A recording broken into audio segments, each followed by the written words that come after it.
queridos amigos, bienvenidos a esta conferencia magistral en el marco de nuestro Festival Bach Sudamericano Asunción 2025. Hoy tenemos de invitado a nuestro ilustrísimo y virtuosísimo clavecinista Fernando Cordella, presidente y director de la Sociedad Bach del Brasil, que anoche nos ofreció un concierto realmente magistral y extraordinario.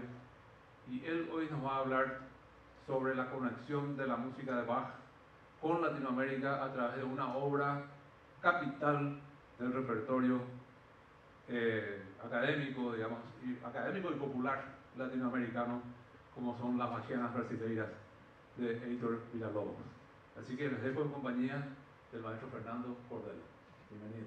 Gracias, gracias.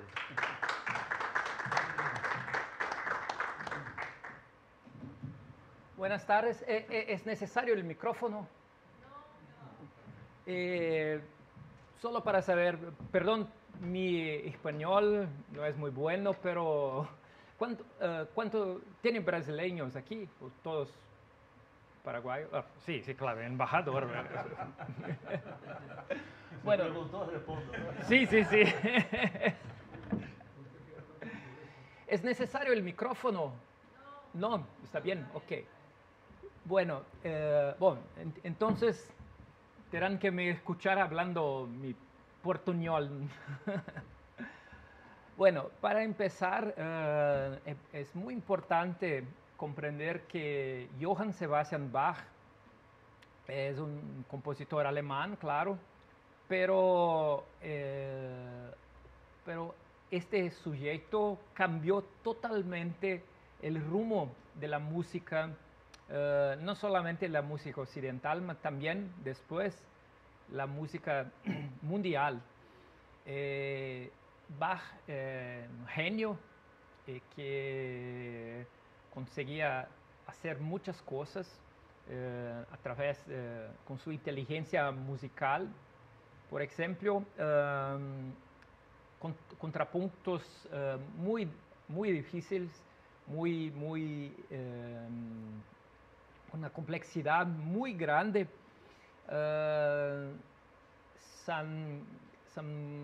Prácticamente ningún consiguió realizar como Bach escribió. Por un tiempo, el arte da fuga, la obra, el arte da fuga, fue un gran misterio, porque es una obra que es tenía una inicial, ¿cómo se llama?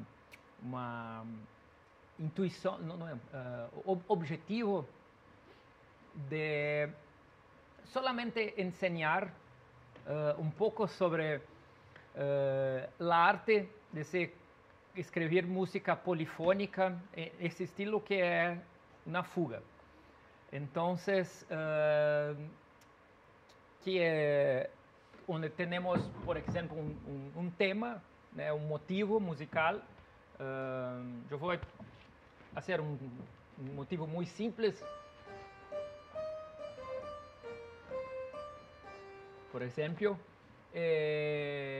Bach no escribiría una cosa tan simple como esta, claro. Pero con este tema debemos desarrollar y dar, por ejemplo, continuidad. Por ejemplo,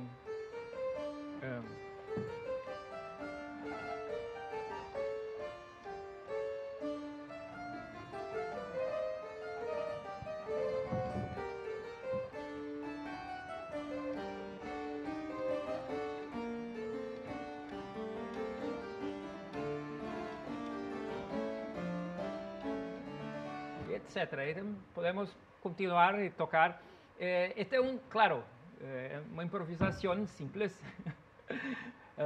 más que se puede también, por ejemplo,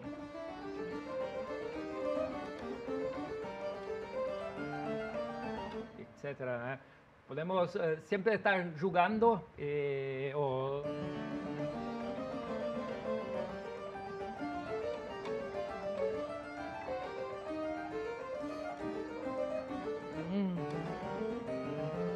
etcétera, etcétera, se puede.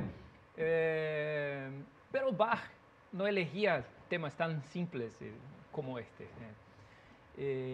Un ejemplo de una otra obra muy, muy importante, que es la Musikalische Opfer, ofrenda musical, que cuando Bach visitó a su hijo en Sanssouci, en Potsdam, el palacio del gran emperador musical Federico II, Federico ha propuesto un tema que se llama tema regium, tema real, porque era Federico. El tema es ese. Ah, no, perdón, ese es el de la arte de la fuga.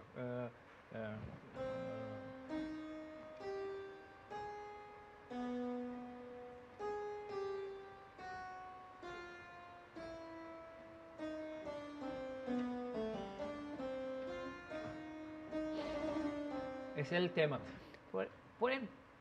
Quizás puedes soar como un tema un poco simple, casi como que yo he tocado antes. Porém, la parte cromática, la parte cromática del tema, la segunda parte,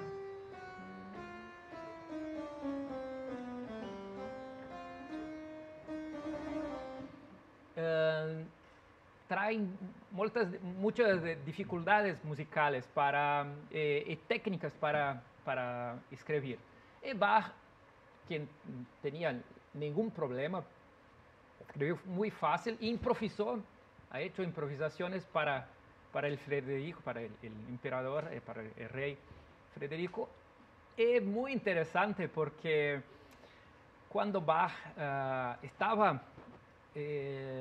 improvisó Fuga a cuatro voces y varios otros temas, y después Bach estaba muy cansado, decidió escribir por un papel, ha hecho contrapuntos y también un trío sonata, porque Federico era un gran flautista, entonces era posible para Federico tocar.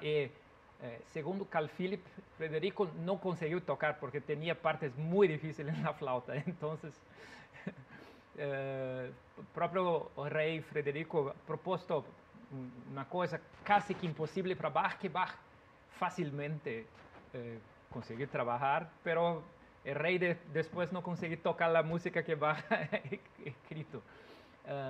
Entonces, para comprender un poco más sobre la historia de Bach, debemos voltar cuando Bach era joven, vivía en Lübeck, Eisenach, Weimar. Era Weimar que Bach fue caminando, ¿eh?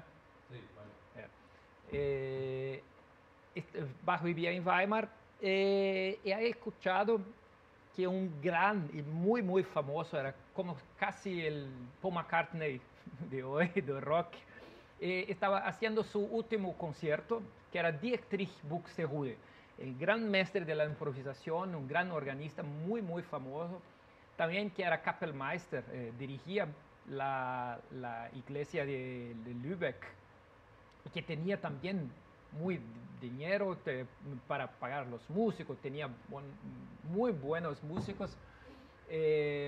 Bach tenía que escuchar y conocer Dietrich Buxtehude. Por ejemplo, Bach tenía 17, casi eso, yo no recuerdo exactamente la edad. Bach no tenía dinero y tuve que ir caminando. Es casi lungo la distancia. Fueron algunos días caminando hasta llegar en Lübeck y asistir y conocer Buxtehude. Bach ficou completamente encantado y Buxtehude pidió entonces para Bach tocar un poco al órgano. Y también Buxtehude se impresionó mucho con la creatividad de, de, de Bach. Y Buxtehude invitó entonces Bach para suceder el puesto de Kapellmeister en Lübeck. Eso es muy interesante porque otros compositores también recibieron la misma oferta. Y Bach dijo, wow, increíble, muy bueno, un gran placer poder trabajar, ser el sucesor de Dietrich Buxtehude. Por ende, después Bach descubrió que había una cláusula, entre aspas, contractual para suceder lo puesto en la iglesia en Lübeck. Bach debía se casar con su hija. No sabemos cómo era la hija de Buxtehude, pero en la noche que Bach estaba en la casa de Buxtehude, Buxtehude invitó a Bach para dormir porque no tenía dónde ficar. Simplemente Bach desaparece, sale en la noche, desiste del trabajo, porque, bueno, yo no sé, acho que la hija de Buxtehude no era muy bonita o alguna cosa así. Pero también Händel tiene la misma, y otros compositores también no aceptaron el puesto. Porque tenía que se casar con la hija de Buxtehude. Entonces, fue una pena porque Bach tuvo caminos muy difíciles y siempre, mismo trabajando en Leipzig, donde eras Kapellmeister en la gran iglesia de San Tomás, por ejemplo, tenía muy dificultades, ¿no? Podemos leer las cartas siempre pidiendo más músicos mejores, buena gente para tocar su música. Entonces, bueno, pero cambiando ahora la oferenda musical, Bach ya estaba más viejo. Esta música cambió mucho la forma, la interpretación de toda una generación de compositores que vinieron después. Mozart, Beethoven, todos los grandes son inspirados en la obra de Bach. En Brasil también Heitor Villa-Lobos, que fue quizás el más importante compositor brasileño, sí trabajó mucho, estudió mucho sobre la obra de Bach, los contrapuntos, las cantatas, las formas orquestrales también. Cuando Villa-Lobos también estudió piano, estudió casi todos los preludios y fugas de Johann Sebastian Bach. Esto ayudó mucho Villa-Lobos a escribir de una forma con una base muy sólida, porque Villa-Lobos no ha estudiado directamente composición. Villa-Lobos es un compositor muy genial también, con muchas creatividades, pero era un autodidacta. Así como Bach también. Bach siempre no tiene un único maestre que estudió por mucho tiempo, pero Bach copió mucha música de Pachelbel, Johann Pachelbel, de propio Buxtehude, de Bieber, de todos los otros grandes compositores, de Vivaldi también, porque llegaron música de Vivaldi y Bach ha hecho transcripciones de conciertos de otros compositores. Hay una colección para clave que se llama 19 o 20, 19, yo no recuerdo, dice 9 conciertos para italianos para clave, que tiene conciertos de Vivaldi, conciertos por ejemplo, el famoso concierto de oboe de Marcello.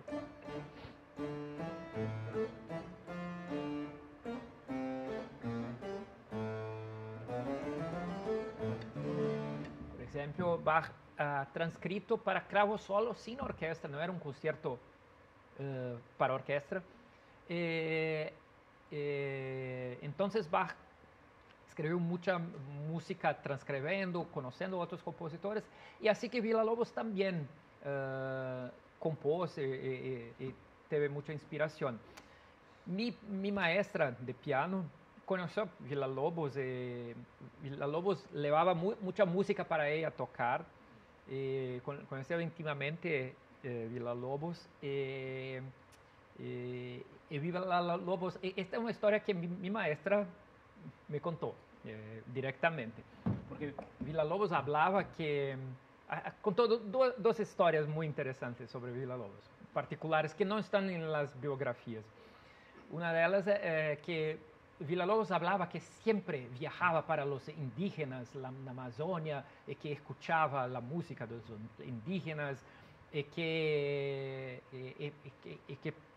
traía toda la inspiración para su música, el contacto con los indígenas. Mi maestra dice que Villa-Lobos nunca salió de Río de Janeiro y São Paulo, nunca fue a Amazonia, pero había un gran escritor brasileño que se llama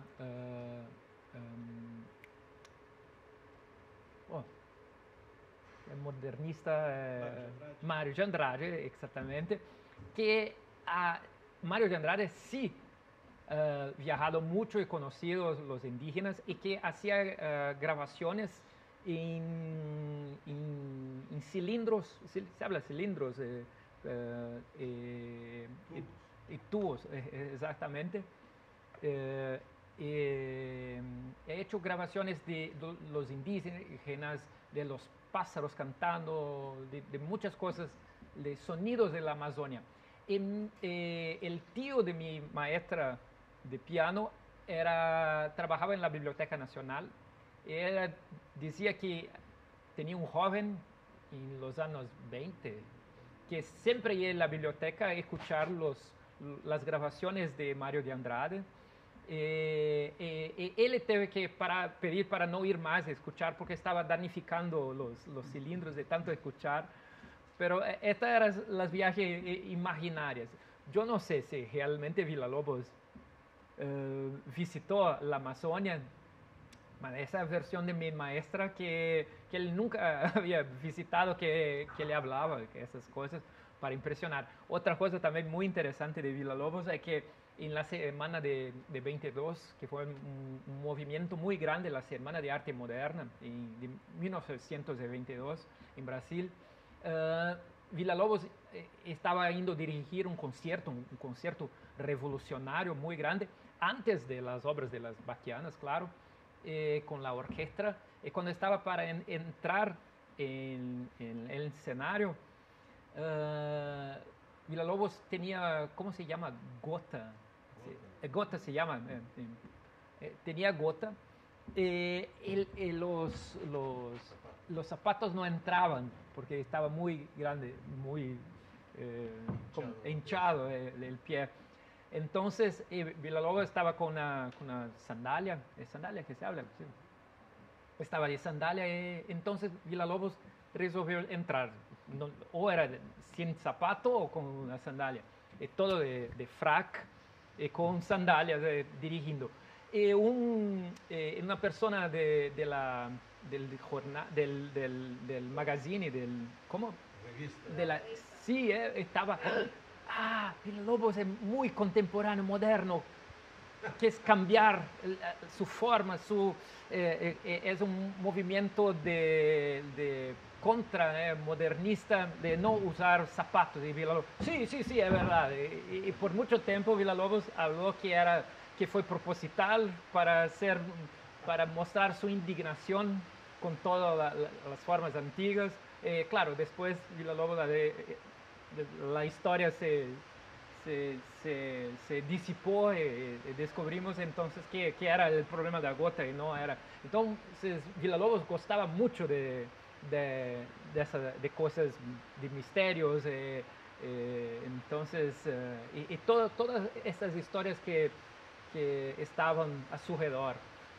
Es muy interesante también porque Villalobos era, en esa época, inicio del siglo, los compositores, especialmente latinoamericanos, todos los compositores, tenían una posición política o tenían una posición artística. ¡Wow! La chuva está fuerte. Tenían una posición artística muy personal y que estaban o pertenecían a un cierto grupo o a otro grupo. Pero Villalobos, su música era contemporánea, su música era moderna, su música era modernista, su música era tonal, su música era atonal, su música era todo. Então, Villalobos conseguia ter contacto com todos e ser amigo de todos, diferente de outros compositores que tinham suas formas e suas escolas.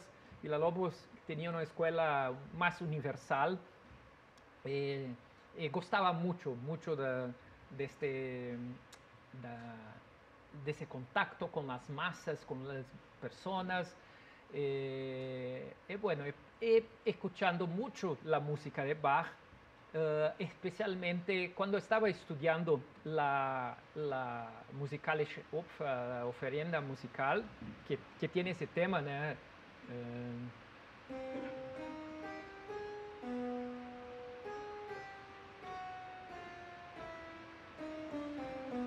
Etcétera. Villalobos escreveu uma das baquianas que é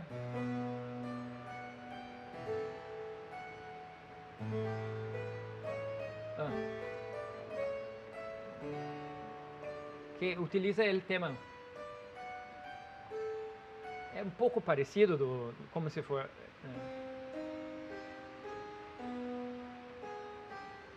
Casi é inspirado.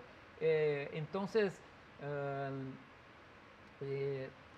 y utilizó mucha forma de contraponto, un poco más polifónico do que una escrita vertical, pensando en armonías como se piensa la armonía tradicional.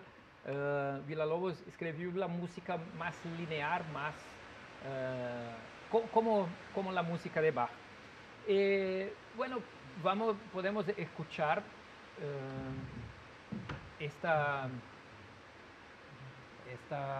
el preludio de la Bachiana número 4. Esta es una grabación al vivo, una grabación live con la Orquesta Sinfónica de São Paulo, OSESP.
Entonces, ese es el preludio de la Bachiana número 4.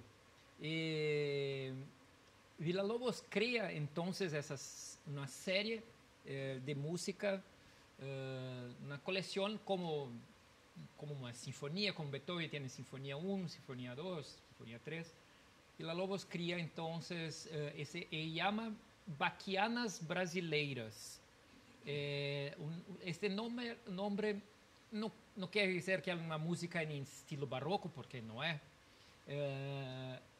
Pero Villa-Lobos utiliza el procedimiento composicional del periodo barroco, que es el contrapunto, siempre inspirado en las obras de Bach. Por ejemplo, Villa-Lobos utiliza motivos como secuencias cuando tiene el tema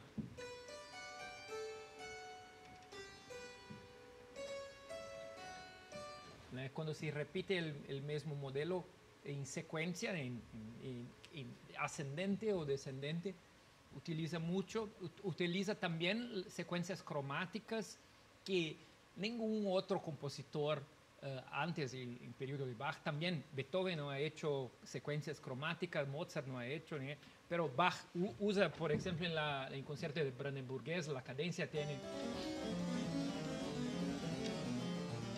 Jimi Hendrix usa,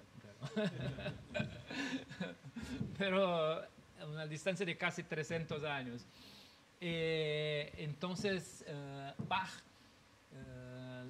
tiene una abertura, claro, dentro de la música tonal, pero muy avanzada, muy moderna, así como Villa-Lobos intentó de se crear esa atmósfera, no barroca, pero los procedimientos composicionales.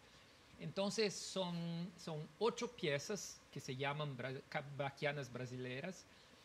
Cada pieza Bachiana brasileira, 1, 2, 3, 4, 5, 6, 7, 8, 9, cada una con una formación distinta, que muy raras. Por ejemplo,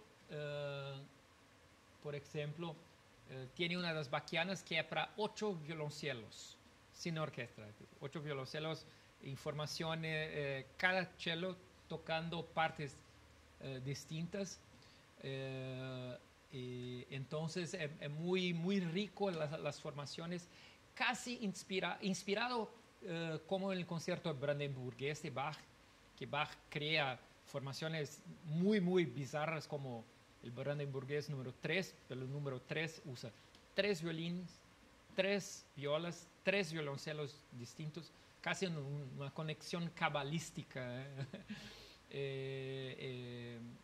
Entonces, inspirado en los conciertos brandenburgueses, que tiene formaciones, por ejemplo, el brandenburgués número 6, que son para 2 violas, no tiene violino, 2 violas da gamba también, que era un instrumento muy raro en la época, hoy más raro ainda. Entonces, son muchas formaciones. No es piezas para orquesta normal.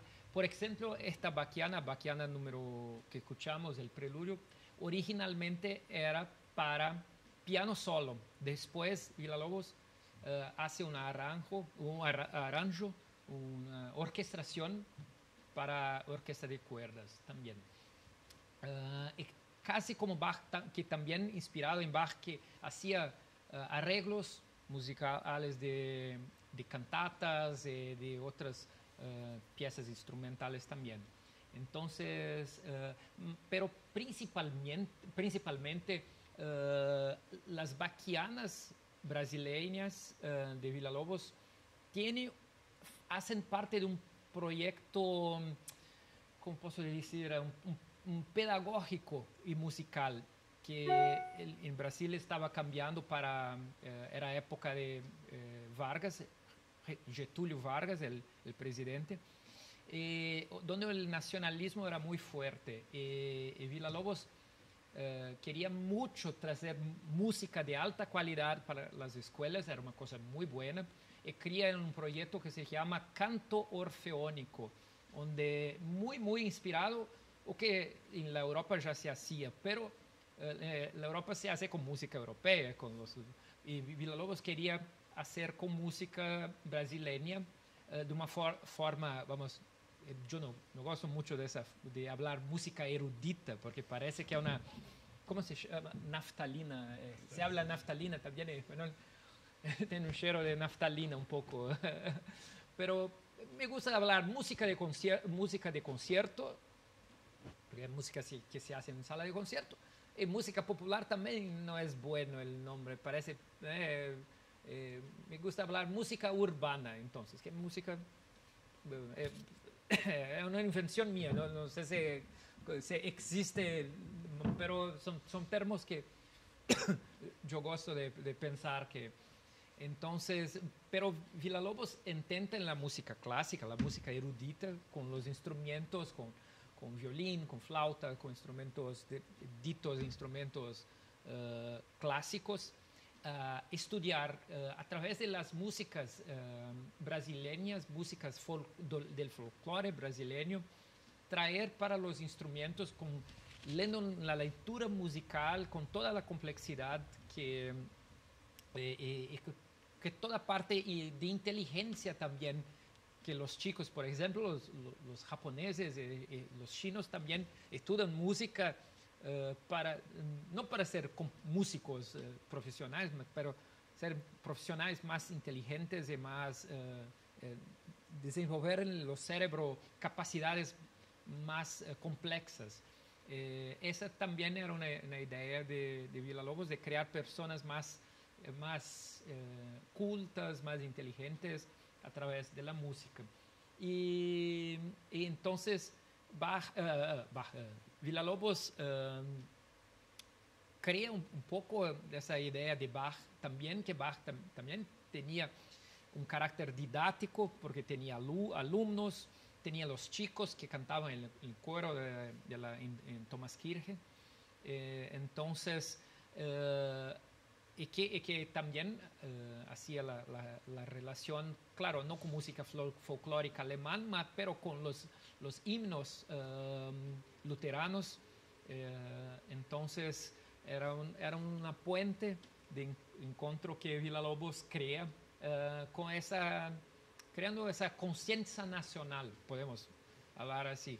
Era una idea muy buena y que funcionó mucho. Muchos de los grandes músicos que teníamos en Brasil participaron de ese proceso pedagógico que era muy bueno, y había un entrenamiento muy bueno para los maestros también, en las escuelas también.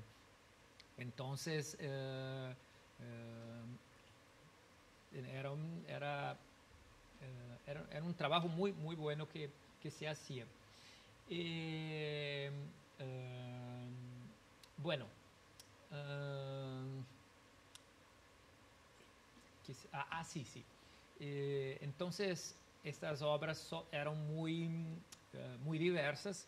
Yo estoy buscando aquí un otro ejemplo, que es un ejemplo muy interesante, que de esta que escuchamos é la Bachiana número 4, el preludio. Há mais três movimentos dizemos uma suite, né, porque não é um concerto, que são muito lindos e são muito conhecidos. Pero tem uma outra Bachiana, que é a Bachiana... sí, agora a internet volver. A Bachiana número 2, que é uma... que Villa-Lobos... Solo ver el año exacto de esta composición. 1934, que Villa-Lobos escribió, y la estrella de esta pieza fue en Venecia, para un gran compositor italiano, Alfredo Casella, muy importante compositor, y que Casella se impresionó con la obra, muy rica. Inicialmente la formación era para una orquesta sinfónica no mucho grande, casi clásica, 2 oboés, 2 flautas, 2 fagotos, 2 clarinetes, 2 cornos. ¿Se habla cornos? Cornos, sí. 2 cornos, sin trombones y timbales. Y 2 trompetas y timbales. Y orquesta de cuerdas, solo.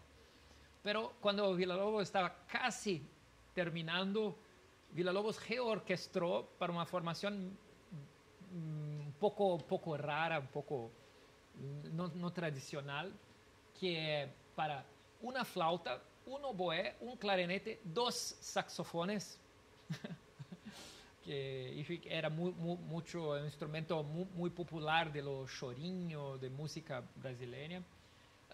Fagote, contrafagote también, 2 cornos, un trombone, piano y celesta y percusión. Y la percusión tenía muchos instrumentos indígenas, tenía ganzá, chocalhos, matraca, reco, pandero, que es un poco el instrumento de samba.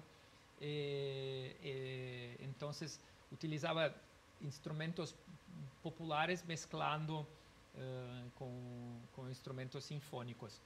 El último movimiento de esta Bachiana 2 se llama o trenzinho do caipira. Sería el ferrocarril del caipira. Difícil traducir.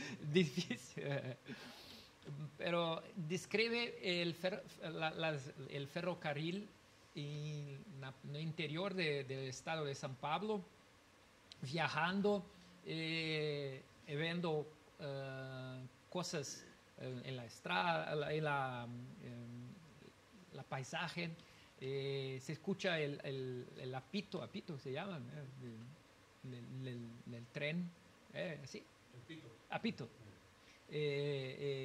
A la locomotiva, porque esta pieza es de 1934, no existía, los trenes eran a vapor. Entonces describe la locomotiva partiendo y llegando.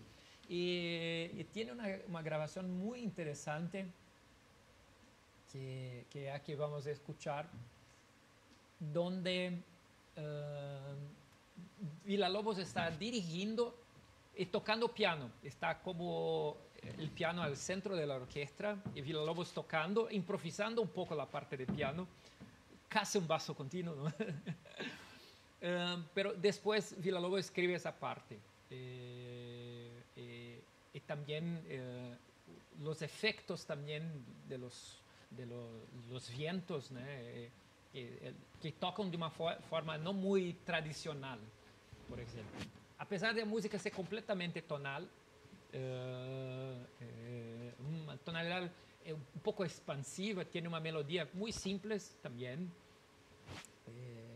Entonces escuchamos esta... el piano.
tiene una otra versión. Esta es la primera versión. Después tiene una otra grabación de un año después, también Villa-Lobos dirigiendo con la Orquesta Nacional de Radiodifusión de France. Que esta primera versión era ao vivo, era con una orquesta brasileña, era la antigua Orquesta Nacional del Brasil, pero tiene, yo solo ver si esta es la versión.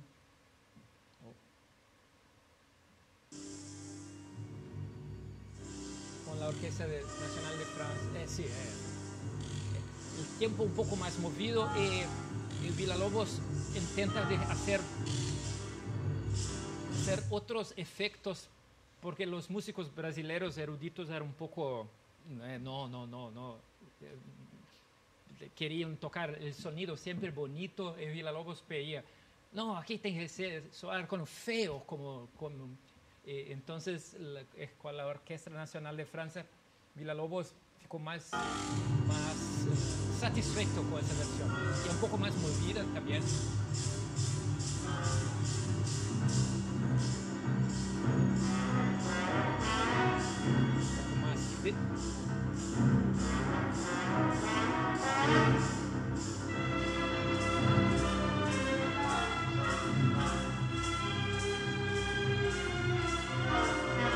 Tiene casi un minuto más rápido que la otra versión.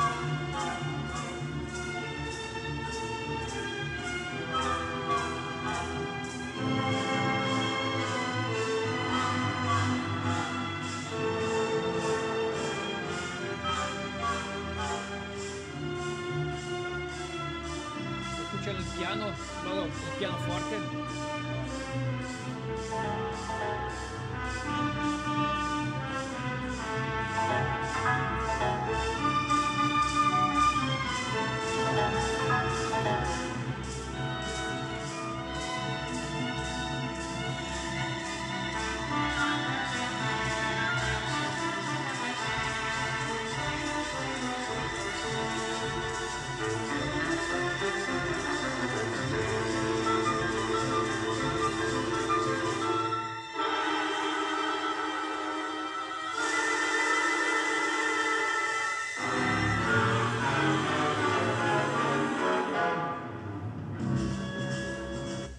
Entonces, Villa-Lobos habló que es extraño porque Brasil, Latinoamérica es un lugar caótico, pero los músicos no quieren tocar caótico, pero los franceses sí.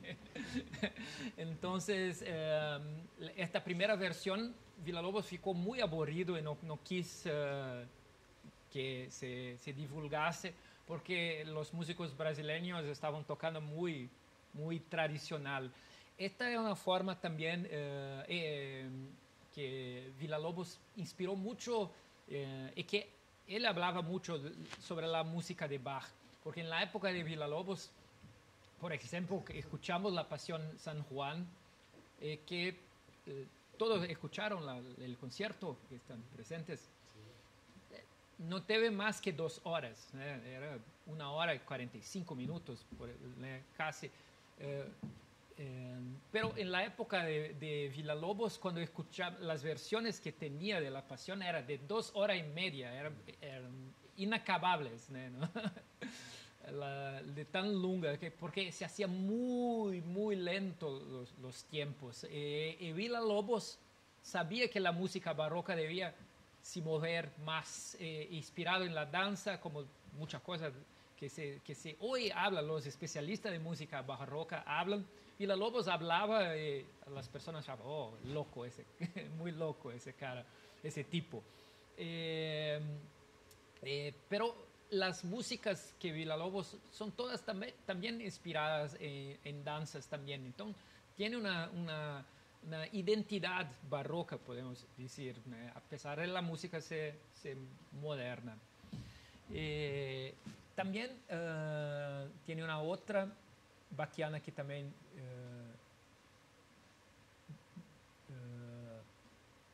me gusta mucho, que es la baquiana número 5, que es muy exótica, La baquiana número 5 es para soprano y 8 violoncelos. Entonces, es una formación, porque Villa-Lobos era violoncelista, pero no solo por eso, justamente para intentar formaciones no tradicionales, ¿no? De orquesta de cuerdas, de un violín, un primer violín, un segundo violín, viola, violonchelo, contrabajo. Intentar cambiar, ¿por qué no? 8 violoncelos tocando juntos. Entonces vamos a escuchar el primer movimiento, que es la cantilena, y que es inspirado también en los contrapuntos son del acompañamiento, que no es un acompañamiento, son líneas muy contrapuntísticas también, pero los violoncelos empiezan en pizzicato, casi con un mandolino, entonces también haciendo referencia a un instrumento un poco más antiguo, un instrumento de plectra como el clave también, pero también un instrumento de la cultura brasileña, que era el samba, el choro, el chorinho, que las guitarras tocaban. Entonces es un cambio. Y tiene una historia muy interesante también esa baquiana, que por eso que voy a mostrar a ustedes, porque Villa-Lobos utilizó 2 poemas de dos escritores distintos.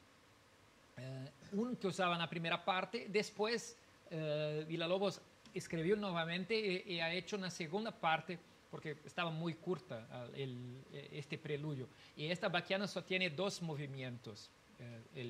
Esta que es aria, el primer movimiento, y después una danza, que Villa-Lobos llama de, ¿cómo se llama? Martello. Martillo. Martillo. Exactamente. Porque tiene unos ritmos como se batendo, ¿no? Entonces Villa-Lobos escribe, pero la letra solo tenía de un escritor. Cuando Villa-Lobos a hacerles concierto, la primera vez, una versión un poco más, no completamente pública, pero lo escritor... Yo quiero mis derechos porque Villa-Lobos tiene que me pagar para... este escritor exigió mucho dinero de Villa-Lobos. Villa-Lobos, no, ese tipo es un loco. Yo no voy a pagar todo eso por la...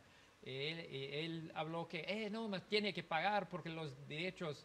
Entonces Villa-Lobos cortó la letra. Hoy ninguém sabe qué se trata, porque era la oportunidad del escritor ficar famoso, muy conocido, pero Villa-Lobos solamente cortó y la letra de la primera parte ficou así.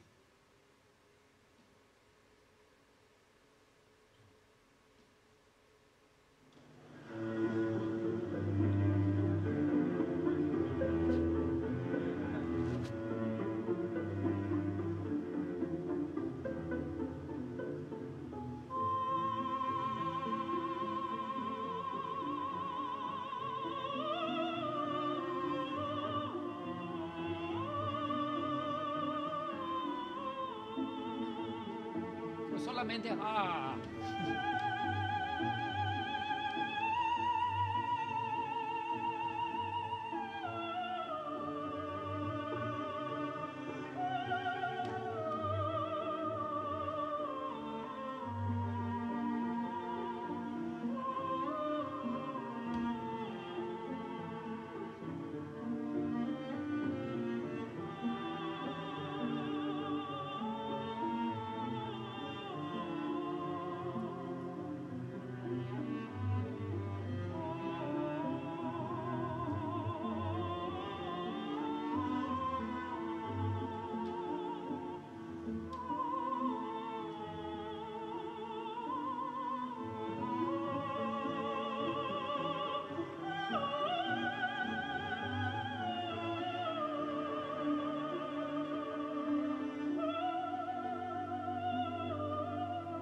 esa versión con la Filarmónica de Berlín, una cantante brasileña se llama Cris Pinheiro, la soprano, y la dirección es Gustavo Dudamel, latinoamericano.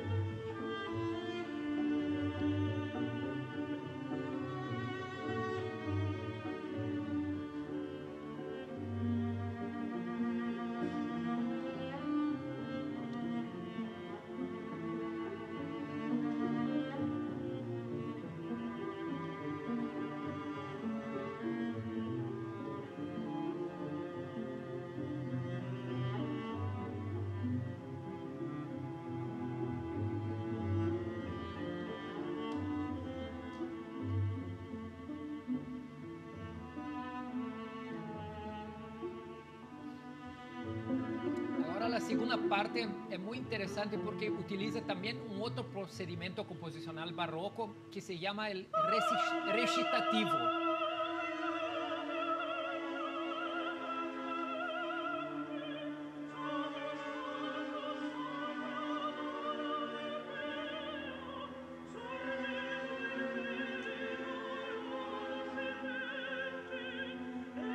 Que es declamación del texto.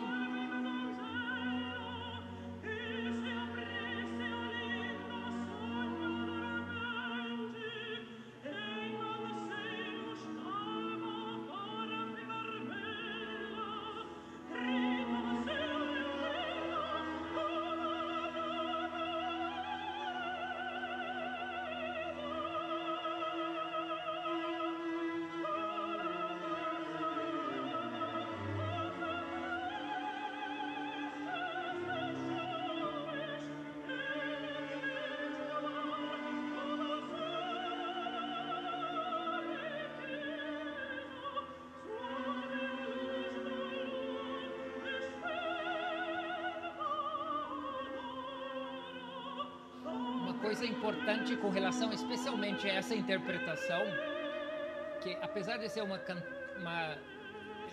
é uma cantante brasileira, eu que sou brasileiro não consigo compreender nada que está falando.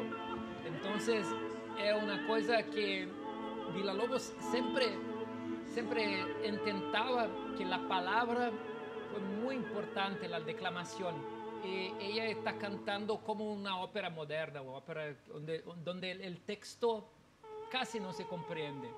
Entonces no es una interpretación, un pensamiento barroco. Pero ella es maravillosa, pero la dicción no es tan buena, ¿no? Entonces, cuando se escucha esa sesión, realmente como una declamación, como un orador que está declamando, como escucharon en la Pasión el evangelista, era posible de comprender todas las palabras. Claro, quien habla alemán se puede, necesita hablar alemán, pero la dicción era muy clara, como si estuviese contando, declamando un poema. Y en esa versión, que es una cantante maravillosa, por él no tiene un aspecto barroco. Entonces la música se pierde un poco, se pierde mucho para mí, pero este es mi gusto, porque las notas, las melodías no son tan importantes. Esta parte es importante, la melodía, pero la otra parte, el texto, que es importante. Entonces la música se pierde un poco, pero esto es muy difícil de hacer. Ok, perfecto. Bueno, entonces podemos en poco tiempo. Essa é a oração que Satanás mais odeia. Oh. Oh. Muy peligroso. Estábamos hablando de pasión. Bueno, entonces podemos comprender un poquitito sobre toda la influencia de la música de Bach en la música en Latinoamérica, especialmente del compositor brasileño Villa-Lobos. É um prazer estar aqui com vocês.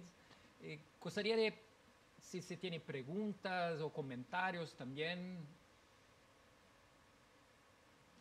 Yo tengo una curiosidad, no, muchas gracias, muy interesante.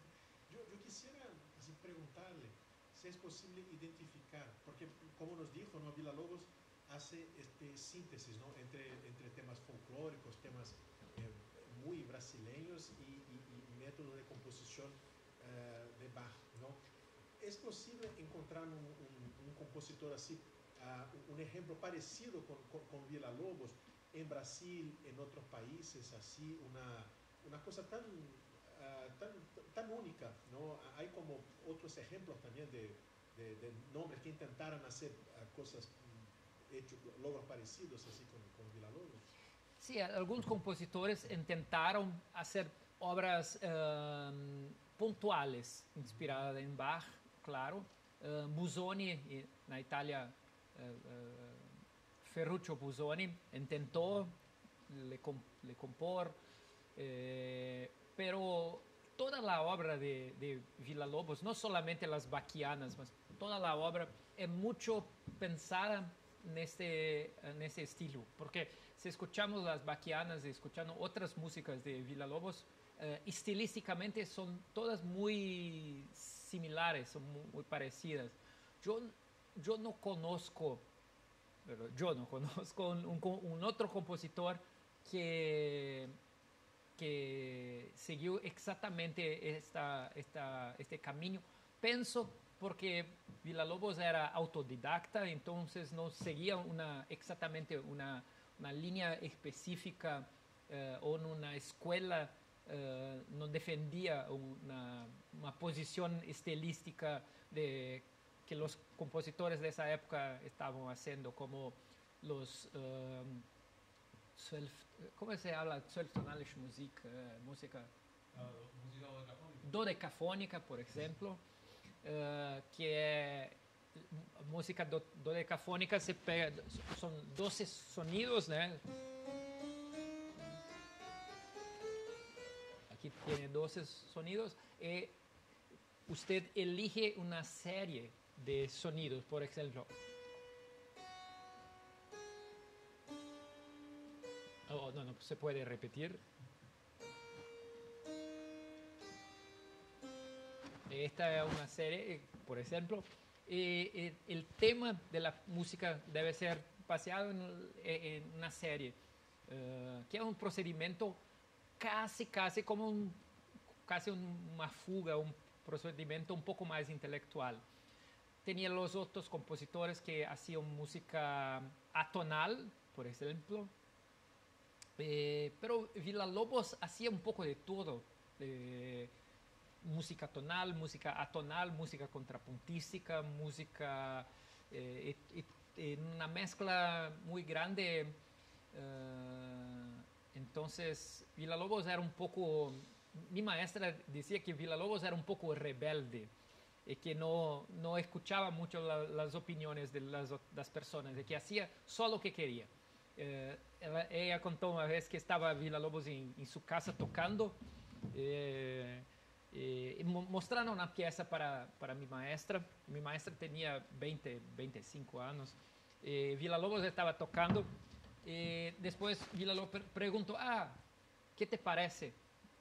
Mi maestra dice, mucho pedal, porque ella habló que Villa-Lobos ponía el pedal al inicio de la música y cuando la música terminaba, tiraba el pedal. Era todo mezclado, todo mezclado, era casi imposible. Y mi maestra dice, Villa-Lobos no se intentó porque gustaba de hacer de su forma, de su gesto, tenía su camino de hacer música y era muy particular. Pienso por eso que Villa-Lobos es muy particular.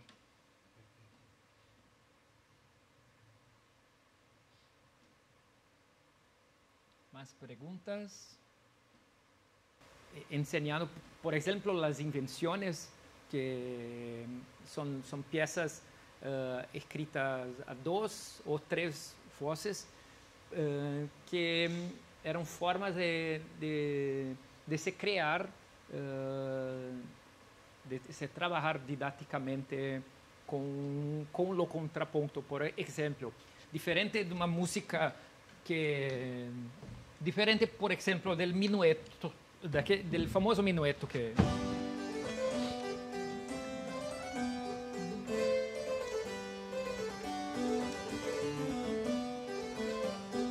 Por exemplo, que não é de Bach esse minueto, é de Petzold.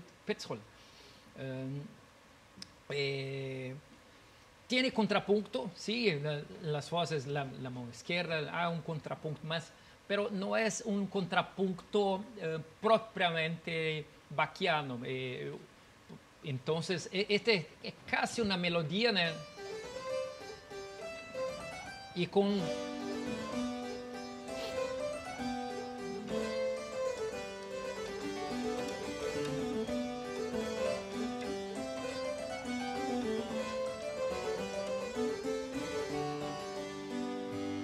un acompañamiento de la mano izquierda, que era o que estaba se desenvolvendo la música. Un ejemplo de piezas, por ejemplo, la invención, la primera invención, Bach trabaja... No, esta es la fuga. ¿Cómo es? Por ejemplo, que es una pieza que los pianistas estudian bastante. No tiene una melodía, tiene una imitación.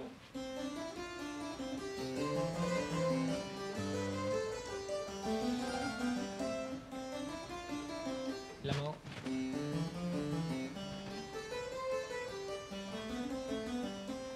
Y tiene entonces solamente toda esa música es escrita sobre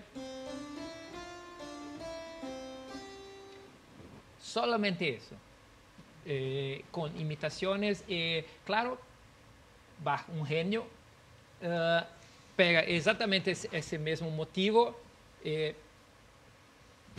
hace vueltas de atrás para frente, de frente para atrás, para abajo, para así, abajo, acima. Por ejemplo, el segundo tema.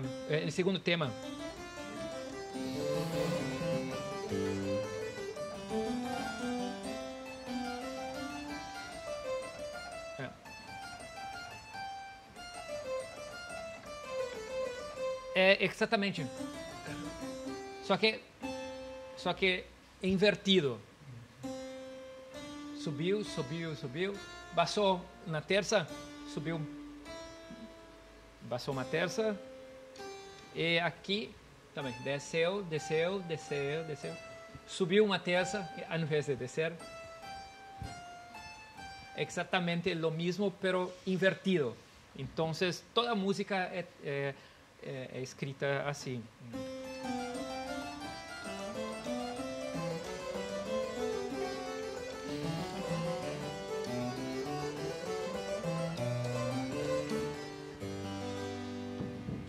Tiene una imitación, tiene contrapuntos, contrasujetos, un tema muy simple.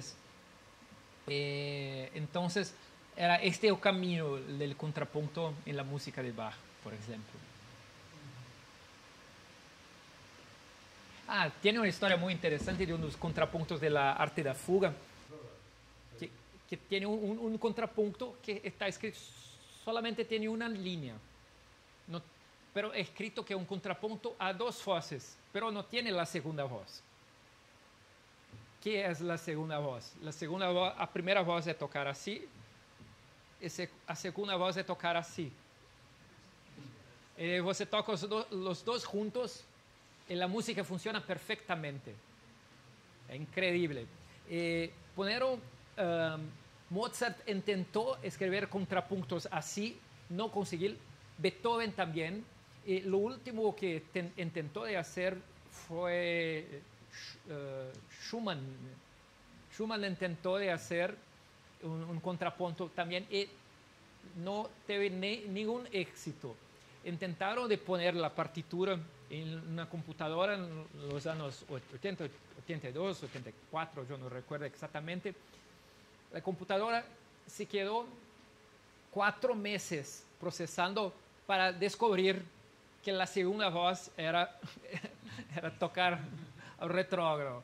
Y hace pocos años ahora, 2015, 2011, con toda la tecnología nueva, intentaron poner un programa nuevamente en la computadora. El computador trabajó por casi 10 horas para descubrir que era así este contrapunto. Y Bach escribía eso muy fácil, simplemente escribía. Entonces era genio total. Bueno, ¿más alguna pregunta? Sí. Tengo una pieza que va 15 y en el final hace esto todo el rato. Ah, Y no sé si también.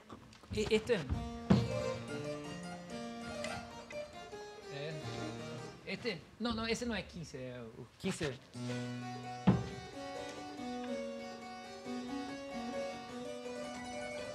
Es verdad, sí. Hay cruzamientos, muchos.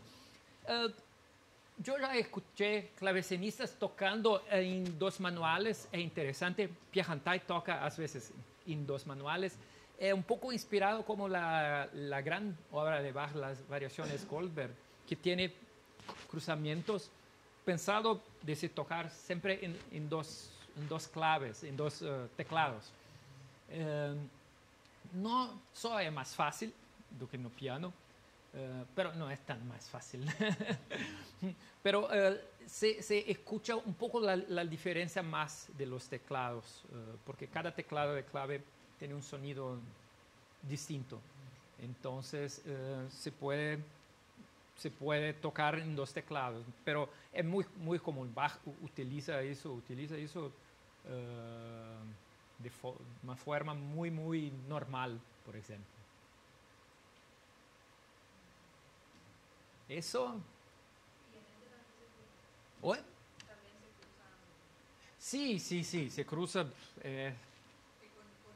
clavecina igual se cruzan la mano o utilizan el superior. También es posible cruzar, sí. Por ejemplo, tiene una giga que cuando yo toqué esa para mi maestra, fue interesante porque yo había estudiado con otra maestra al piano. Y ella, no, pero está errado. Cuando la pierna está arriba, es mano derecha, la pierna abajo, mano izquierda. Entonces se toca la melodía, yam, pum, pam, pam, pum, pam, pam, pum. Pero todos los pianistas tocan lo contrario, pero los clavecinistas tocan así, correcto. Pero es normal, si hace cruzamiento. Scarlatti, por ejemplo, hace muy cruzamiento de teclado. Es una técnica, o casi el cruzamiento de escalillas próximas, es normal. Es un procedimiento, para mí la música, la polifonía, yo hablé para la orquesta ayer, sí, en ensayo, que cuando tenemos la polifonía es casi tenemos una tercera dimensión, tiene profundidad, y cuando tenemos una melodía con acompañamiento, como en el minueto de Petzold, casi una pintura egipcia, que es solo 2 planos, ¿no? Casi. Entonces, el barroco es tiene muy profundidad, muchas dimensiones. Eso.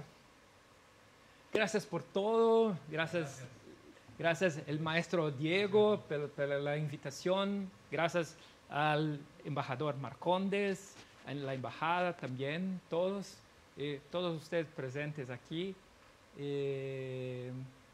Bueno, y era eso entonces. Buenísimo.